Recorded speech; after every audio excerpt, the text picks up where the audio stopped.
Hello everyone. आज हम अपनी मॉलिक्यूलर बेसिस ऑफ इनहेरिटेंस की नेक्स्ट क्लास करने वाले हैं।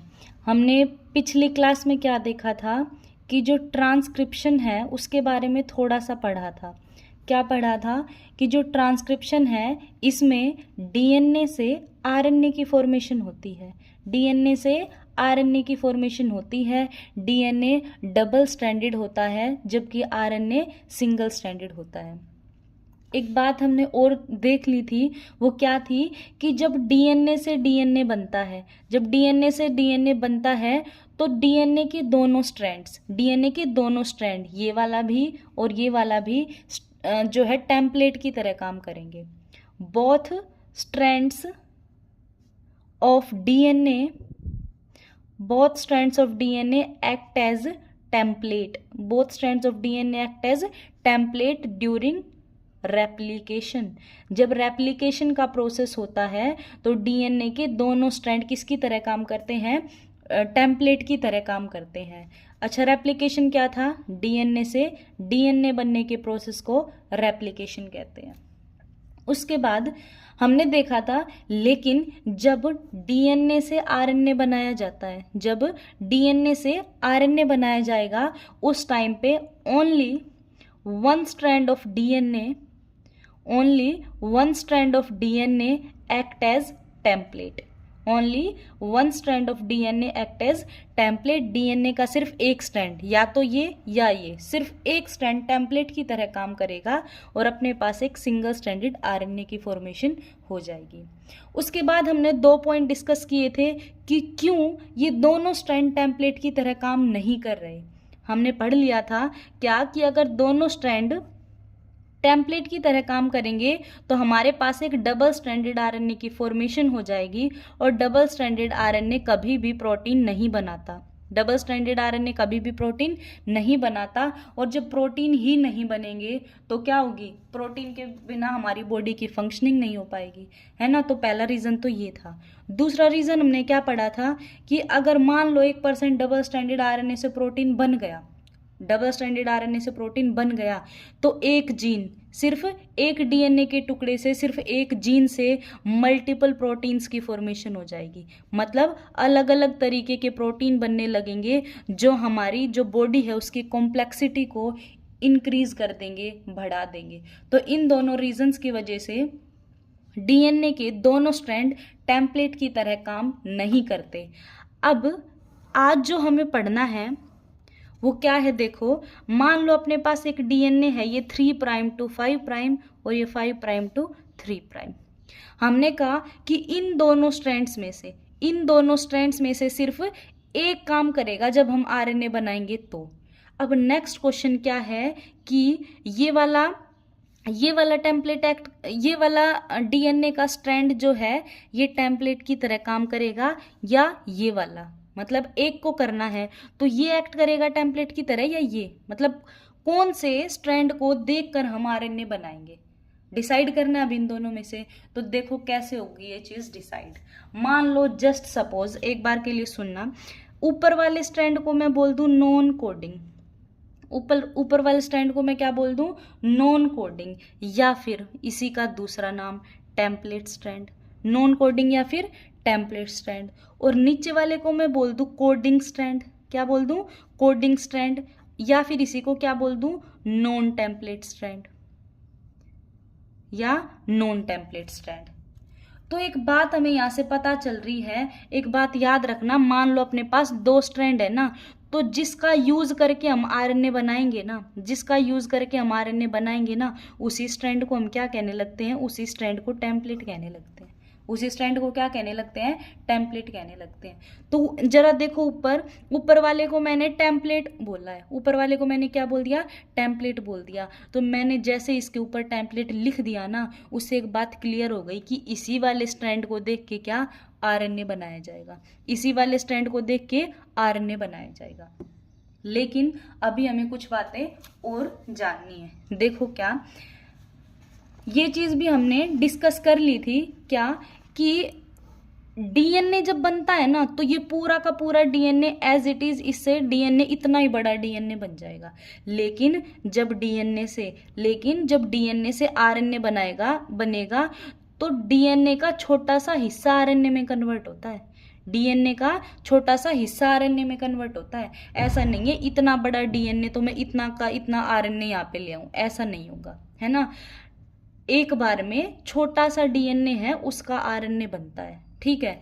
तो अब नेक्स्ट चीज क्या है कि देखो, मान लो ये वो हिस्सा है, ये डीएनए का वो हिस्सा है जिसका मुझे क्या बनाना है, जिसका मुझे आरएनए बनाना है। तो segment of DNA, next page पे देखते हैं। एक चीज होती है ट्रांसक्रिप्शनल यूनिट, एक चीज क्या होती है, ट्रांसक्रिप्शनल या फिर ट्रांसक्रिप्शन यूनिट। देखो ट्रांसक्रिप्शन यूनिट क्या होती है। आपके पास ये इतना बड़ा डीएनए था, क्या है ये, डीएनए। इस डीएनए के सिर्फ इतने से हिस्से, इतना सा हिस्सा जो है ये क्या बनाएगा, इतना सा हिस्सा सिर्फ आरएनए बनाएगा। तो सेगमेंट ऑफ डीएनए, डीएनए का वो सेगमेंट, डीएनए का वो टुकड़ा जो आरएनए बनाएगा, उस टुकड़े को ट्रांसक्रिप्शन यूनिट कहते हैं। उसे क्या कहते हैं, ट्रांसक्रिप्शन यूनिट कहते हैं। तो ट्रांसक्रिप्शन यूनिट क्या होती है, सेगमेंट ऑफ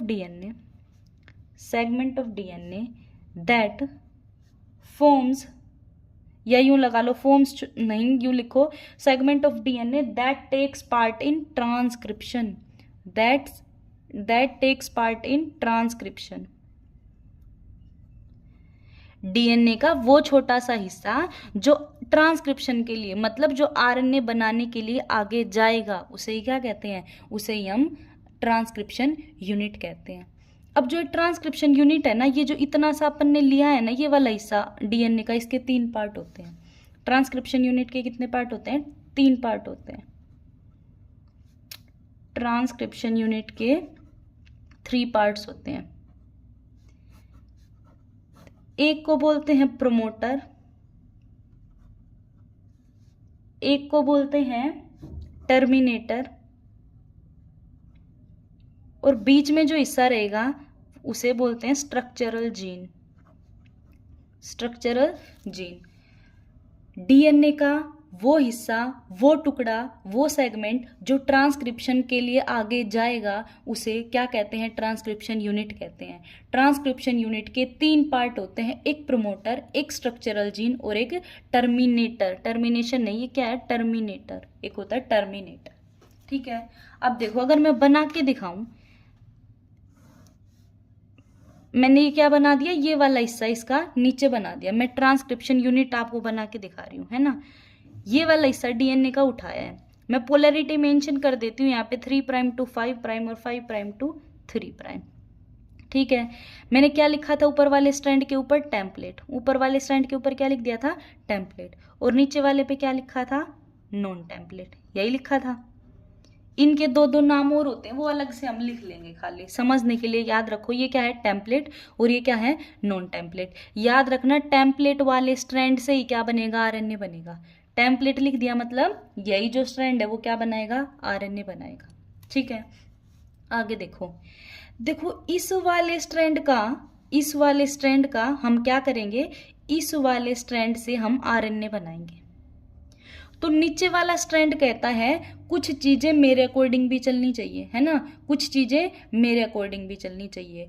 तो हम इसके अकॉर्डिंग अपने प्रमोटर और टर्मिनेटर की पोजीशन डिसाइड कर देते हैं। कैसे, यही तो है ट्रांसक्रिप्शन यूनिट। अब इसके अंदर अगर मैं प्रमोटर दिखाऊं ना, ध्यान से देखना, ये प्रमोटर है, और अगर मैं टर्मिनेटर दिखाऊं ना तो ये टर्मिनेटर है। ध्यान से देखना, ये क्या है, प्रमोटर, और ये टर्मिनेटर।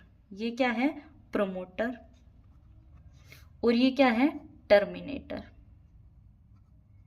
और जो ये बीच में इतना हिस्सा बच गया ना, ये वाला जो हिस्सा बच गया, ये क्या है, ये स्ट्रक्चरल जीन। ये क्या है, स्ट्रक्चरल जीन। देखो ध्यान से, अब मैंने क्या कहा, ऊपर वाले स्ट्रैंड से हम क्या बनाएंगे, आरएनए। नीचे वाले स्ट्रैंड के हिसाब से हम प्रमोटर और टर्मिनेटर की पोजीशन डिसाइड कर देते हैं। मतलब क्या कहना चाह रही हूं मैं, कि अगर हमसे पूछे कोई कि प्रमोटर कहाँ प्रेजेंट होगा, तो हम कहेंगे promoter is present eight promoter is present at 5 prime end of non-template strand, 5 prime end of non template strand. तो इसका नाम देखो, ये था तो प्रमोटर ऊपर तक है, लेकिन नाम किसके हिसाब से दिया है, नॉन टेम्पलेट के हिसाब से दिया है। इसका इतना ही काम है। अच्छा, अब टर्मिनेटर का नाम अगर हम पोजीशन बताना चाहें तो हम क्या लिखेंगे, terminator is present eight 3 prime end of non template strand, 3 prime end of non template strand, non template strand. ठीक है, क्या देखा हमने कि कभी भी पूरा का पूरा डीएनए आरएनए में कन्वर्ट नहीं होता, तो डीएनए का एक छोटा सा हिस्सा आरएनए बनाने के लिए जाएगा और उस हिस्से को हम क्या बोलते हैं, ट्रांसक्रिप्शन यूनिट। ट्रांसक्रिप्शन यूनिट के 3 पार्ट होते हैं, एक प्रोमोटर, एक स्ट्रक्चरल जीन और एक टर्मिनेटर। फिर हमने डीएनए बनाया और देखा, हमने देखना चाहा कि कहाँ है ये प्रोमोटर, कहाँ है ये स्ट्रक्चरल जीन और कहाँ है ये टर्मिनेटर। तो सबसे पहले हमने एक स्ट्रैंड के ऊपर टेम्पलेट नाम लिख दिया और एक के ऊपर नॉन टेम्पलेट लिख दिया। ठीक है, टेम्पलेट जहाँ लिख दिया ये बात कंफर्म है कि टेम्पलेट मतलब वही क्या बनाएगा, आरएनए बनाएगा। नॉन टेम्पलेट स्ट्रैंड के हिसाब से हम प्रोमोटर और टर्मिनेटर की जगह बताते हैं। तो हमने क्या कह दिया कि promoter is present at 5 prime end of non template strand. क्या लिख दिया, promoter is present at 5 prime end of non template strand. और टर्मिनेटर पे क्या लिख दिया, terminator is present eight 3 prime end of non template strand. ये बात याद रखना, प्रोमोटर और टर्मिनेटर की लोकेशन की जगह हम हमेशा नॉन टेम्पलेट स्ट्रैंड के हिसाब से दिखाएंगे। कहने को तो ये भी कह सकते थे हम कि promoter is present eight 3 prime end of template strand, लेकिन ये बात गलत हो जाएगी। क्यों हो जाएगी गलत, क्योंकि एनसीईआरटी ने इनके नाम नॉन टेम्पलेट स्ट्रैंड के हिसाब से दे रखे हैं। और जो प्रोमोटर और टर्मिनेटर के बीच में जितना भी डीएनए का हिस्सा बच गया उसे क्या कहते हैं, उसे स्ट्रक्चरल जीन कहते हैं। उसे क्या कहते हैं, स्ट्रक्चरल जीन कहते हैं। अब एक बात और, उसके बाद अपना टॉपिक शुरू हो जाएगा, हम ट्रांसक्रिप्शन पढ़ना शुरू करेंगे। जो टेम्पलेट स्ट्रैंड है उसी का दूसरा नाम होता है नॉन कोडिंग स्ट्रैंड। उसी का दूसरा नाम क्या होता है, नॉन कोडिंग स्ट्रैंड। और टेम्पलेट स्ट्रैंड का ही एक और नाम होता है जिसे कहते हैं सेंस स्ट्रैंड। जिसे क्या कहेंगे, सेंस स्ट्रैंड। तो कितने नाम है टेम्पलेट स्ट्रैंड के, 3 नाम है टोटल, एक तो खुद टेम्पलेट, एक नॉन कोडिंग, एक सेंस स्ट्रैंड। तो अगर आपसे पूछा जाए कि आरएनए डीएनए के कौन से स्ट्रैंड से बनेगा, आरएनए डीएनए के कौन से स्ट्रैंड से बनेगा, तो आप कहोगे टेम्पलेट स्ट्रैंड से बनेगा, आप कहोगे नॉन कोडिंग स्ट्रैंड से बनेगा, या आप कहोगे सेंस स्ट्रैंड से बनेगा। जबकि अगर दूसरे स्ट्रैंड की बात की जाए तो टेम्पलेट का अपोजिट क्या हो जाएगा, नॉन टेम्पलेट। क्या हो जाएगा, नॉन टेम्पलेट। नॉन कोडिंग का अपोजिट क्या हो जाएगा, कोडिंग। और सेंस स्ट्रैंड का अपोजिट क्या हो जाएगा, एंटी सेंस। सेंस स्ट्रैंड का अपोजिट क्या हो जाएगा, एंटी सेंस। तो क्या हम ये बात नहीं कह सकते कि प्रोमोटर और टर्मिनेटर की जो लोकेशन है वो नॉन टेम्पलेट स्ट्रैंड के हिसाब से बताएंगे, जो प्रोमोटर है और टर्मिनेटर है उसकी लोकेशन हम कोडिंग स्ट्रैंड के हिसाब से बताएंगे। और क्या ये भी नहीं कह सकते कि प्रोमोटर और टर्मिनेटर की जो सीक्वेंस है वो हम एंटी सेंस स्ट्रैंड के हिसाब से बताएंगे। मैं ये कहना चाहती हूँ, हम अगर ये लिख दें promoter is present at 5 prime end of non template strand, सही है ये बात। अगर यूँ लिख दे promoter is present at 5 prime end of coding strand, ये भी सही है। Promoter is present at 5 prime end of antisense strand, ये भी सही है। वही चीज इसके केस में, तो क्योंकि ये तीनों एक स्ट्रैंड के नाम हैं और ये तीनों एक स्ट्रैंड के नाम हैं। ठीक है, अगर हम देखें टेम्पलेट स्ट्रैंड की पोलैरिटी तो देखो क्या है, 3 प्राइम टू 5 प्राइम। तो याद रखना टेम्पलेट स्ट्रैंड की पोलैरिटी क्या होगी, 3 प्राइम टू 5 प्राइम होगी, 3 प्राइम टू 5 प्राइम होगी। ठीक है, इतनी बातें यहाँ पे हमें ध्यान रखनी है। और अब हम अपना कुछ ही देर में ट्रांसक्रिप्शन का टॉपिक शुरू कर देंगे। यहाँ से भी क्वेश्चंस आते हैं काफ़ी, उससे पहले हम 1-2 बेसिक चीज़ें और देखते हैं। देखो, जीन के बारे में बात करते हैं थोड़ी सी। जीन किसको कहते हैं, ये डीएनए, ये क्या है, डीएनए। एक डीएनए की एक छोटी सी सेगमेंट को हमने बोला ये एक जीन है, दूसरी को हमने बोला ये एक जीन है, फिर ऐसे और आगे डीएनए होगा जीन है। तो ऐसे बहुत सारे जीन्स प्रेजेंट होते हैं डीएनए के ऊपर। तो हम जीन के बारे में जानना चाहते हैं। जीन क्या है? जीन डीएनए का वो सीक्वेंस है, डीएनए का वो सेगमेंट है जो आरएनए के लिए कोड करेगा। क्या होता है? Gene is the DNA sequence. DNA का ही तो सीक्वेंस है, ये डीएनए ही बनाया मैंने, डीएनए का एक टुकड़ा है ना। Gene is the DNA sequence that codes for RNA molecule, या फिर यूं भी कह सकते हैं gene is the DNA sequence that forms RNA, ये भी कह सकते हैं। ठीक है, अब आगे देखो। मान लो मैंने ये हिस्सा निकाल लिया, एक जीन मैंने निकाल लिया, वो जीन मैं यहाँ बना रही हूँ। ये मैंने क्या बना लिया? ये मैंने एक जीन बना लिया। ठीक है, तो ये जो जीन होगा ना, इसमें भी कुछ पार्ट फंक्शन करेगा और कुछ फंक्शन नहीं करेगा। ये जो जीन है इसका हिस्सा, कुछ हिस्सा तो क्या करेगा? कुछ फंक्शन परफॉर्म करेगा। ये आगे आगे जैसे चलेंगे तब ज़्यादा समझ आएगा, एक बार के लिए मैं ओवरव्यू दे रही हूँ, है ना। जीन का वो हिस्सा जो फंक्शन करेगा, जो काम करेगा, जो प्रोटीन बनाएगा, उसे सिस्ट्रोन कहते हैं। उसे क्या कहते हैं? सिस्ट्रोन कहते हैं।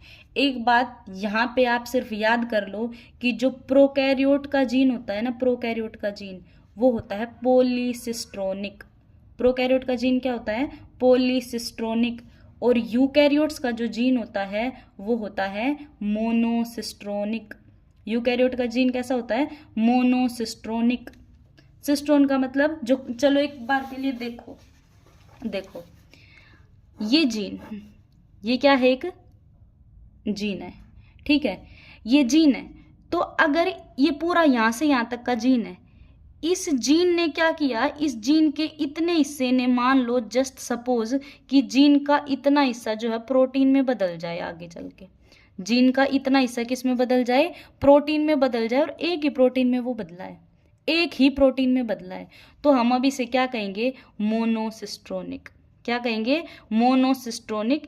क्योंकि एक जीन से एक ही प्रोटीन बना, एक जीन से एक ही प्रोटीन बना। दूसरी तरफ एक और केस हो सकता था, मान लो ये अपना जीन, लेकिन इसी जीन से अपने पास बहुत सारे प्रोटीन बन जाए, अपने पास क्या बन जाए? बहुत सारे प्रोटीन बन जाए, तो हम क्या कहेंगे इसको? पॉलीसिस्ट्रोनिक। क्या कहेंगे? पॉलीसिस्ट्रोनिक। जब एक जीन से एक ही टाइप का प्रोटीन बने तो वो हो जाएगा मोनोसिस्ट्रोनिक। और जब एक ही जीन से कई सारे टाइप के प्रोटीन बन जाए, मैनी टाइप के प्रोटीन बन जाए, तो उसे क्या कहेंगे हम? पॉलीसिस्ट्रोनिक। ठीक है, अब आगे देखते हैं।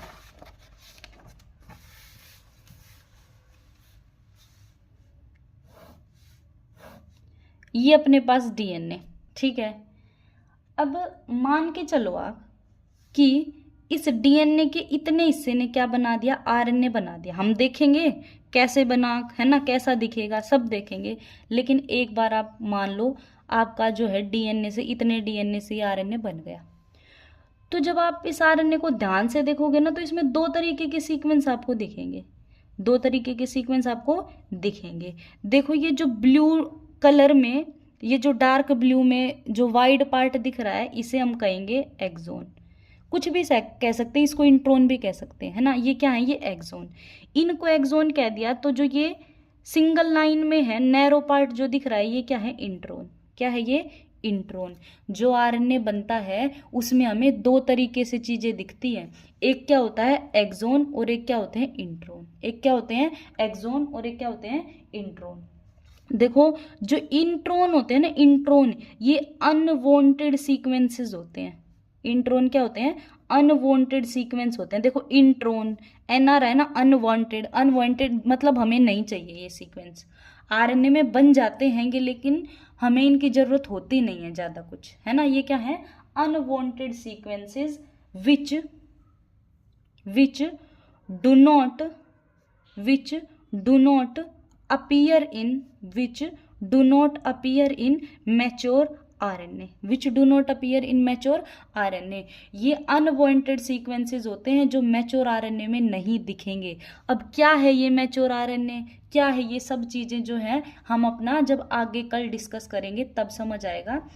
दूसरी बात, एक्सोन जो है ये क्या है, ये सीक्वेंसेस हमें चाहिए। एक्सोन क्या है, ये वाले सीक्वेंसेस हमें चाहिए। हम क्या कहेंगे, appear in mature RNA also. ये इस RNA में तो दिख ही रही हैं, मैच्योर RNA में भी दिखेंगे, लेकिन क्योंकि हमें इंट्रोन नहीं चाहिए तो हमारी बॉडी इन अनवांटेड सीक्वेंसेस को मैच्योर RNA में नहीं रखती है। अब बात आई क्यों नहीं चाहिए हमें, है ना। देखो हमने अपनी सेंट्रल डोग्मा में देखा था DNA से क्या बनता है, RNA, और RNA से अपना क्या बनता है, प्रोटीन। मतलब RNA का मेन काम क्या है, वैसे प्रोटीन बना देना। RNA का मेन काम क्या है, प्रोटीन बना देना। तो कभी भी इंट्रोन प्रोटीन नहीं बनाते, इंट्रोन वाला रीजन प्रोटीन नहीं बनाता। तो RNA कह रहा है कि भाई जब मेरा हिस्सा है तू, मेरा काम है प्रोटीन बनाना, और जब तू प्रोटीन ही नहीं बना रहा तो क्या है, मेरे लिए अनवांटेड है, मुझे नहीं चाहिए, मुझे तेरी ज़रूरत नहीं है ना। तो एक्सोन वो सीक्वेंसेस होते हैं जिनसे प्रोटीन बनता है, सिर्फ एक्सोन से प्रोटीन बनेगा, इंट्रोन प्रोटीन में नहीं चेंज होता है, इसलिए इंट्रोन को क्या कहते हैं, अनवांटेड सीक्वेंस कहते हैं। मान लो ये क्या है, अपना इमैच्योर RNA है। कैसा RNA है ये, इमैच्योर है ना। अब मान लो अगर अपन मैच्योर बनाए इस RNA को तो आपको सिर्फ क्या दिखेगा, देखो आपको सिर्फ ये वाला पार्ट दिखेगा। मतलब सिर्फ क्या दिख रहे हैं आपको, एक्सोन्स दिख रहे हैं। ये इंट्रोन्स को क्या कर दिया, रिमूव कर दिया गया। इंट्रोन्स को क्या कर दिया गया, रिमूव कर दिया गया, निकाल दिया गया है। ये क्या बन गया अब अपना मैच्योर RNA। क्या बन गया, ये मैच्योर RNA बन गया है, क्योंकि मैच्योर RNA में सिर्फ हमें एक्सोन दिखते हैं, इंट्रोन को रिमूव कर देते हैं हम। ठीक है, तो अपना मैच्योर RNA बन गया। अब इससे प्रोटीन बना लेंगे। इससे क्या बन जाएगा, मैच्योर RNA से अपना प्रोटीन बन जाएगा। हमने इस टॉपिक का ओवरव्यू देखा है। कल अपना ट्रांसक्रिप्शन का टॉपिक पूरा हो जाएगा, जो कि हम अपना डिटेल में कवर करेंगे। तो कल देखेंगे आगे का टॉपिक।